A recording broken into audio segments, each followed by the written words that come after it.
Wabarakatuh.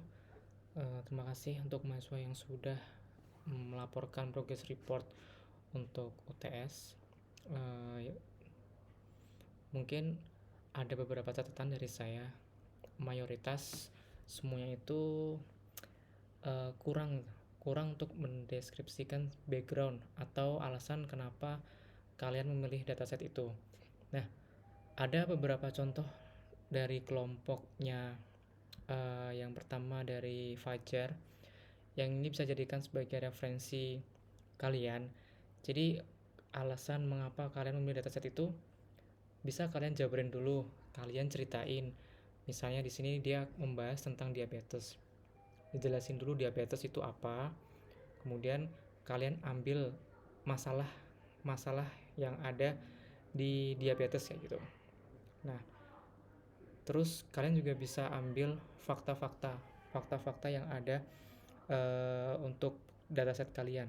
Misalnya kalau di data set tentang diabetes, ya ada di sini fakta di Amerika itu ada sekitar 34,2 juta orang Amerika yang menderita diabetes. Pun sama kayak misalnya Spotify juga gitu. Spotify chart kayak itu ada yang pakai dataset itu kan. Nah, itu bisa dibuatkan atau dicarikan fakta mengenai Spotify itu, popularitasnya itu seberapa sih, sehingga itu dijadikan sebuah alasan. Jadi alasannya itu bukan dari kalian yang suka terhadap dataset itu dan mau mengamati, tapi lebih ke khususnya itu kenapa kalian memilih dataset itu ditinjau dari fakta-fakta yang ada kayak gitu dan masalah-masalah yang ada. Nah, bisa dari survei-survei juga, survei misalnya ternyata saya melakukan survei terhadap bukan saya sih, lembaga survei itu tentang popularitas dari suatu platform kayak gitu.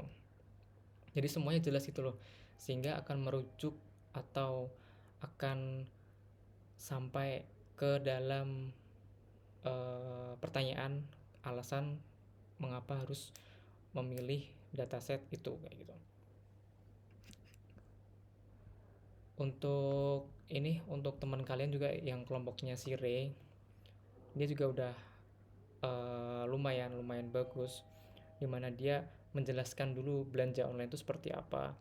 Nah, mungkin ini bisa ditambahin kayak perbandingan antara belanja online dan belanja di offline store itu kayak gimana. Nah, kayak gitu. Terus di sini juga di punya Ray itu dia bisa udah tahu duluan mana sih nanti yang akan mau dianalisis. Ini ada dia dibagi menjadi dua, produk analis sama seller analis. Nah, kalau udah tahu gini kan, jadi nanti untuk yang progress report yang kedua itu lebih bisa memvisualkan apa sih yang mau divisualkan kayak itu. Nah, untuk yang progress report yang kedua itu tentang visualisasi data dari data yang kalian ambil. Kalian mau menganalisa kolom apa aja sih kayak gitu. Nah, sebelumnya udah kalian import dataset kalian di Google Drive kalian, dan ini sebenarnya basic diagram batang, basic diagram lingkaran. Nah, harapan saya kalian gak cuma ngerunning codingan ini terus keluar hasilnya. Harapan saya itu kalian bisa custom si diagram ini. Jangan samain kayak gini, misalnya warnanya diganti atau ditambahkan value di sini di atasnya, atau dibuat diagramnya tuh miring kayak gitu. Jadi minimal memang visualisasinya itu 5 visualisasi. Nah, harapannya juga bisa lebih. Jadi informasi atau kekayaan yang bisa didapatkan dari data itu tuh lebih banyak kayak gitu. Oke, ini kan baru diagram lingkaran sama diagram batang. Nah, misalnya library-nya pakai matplotlib. kalian searching aja matplotlib gitu kan ya.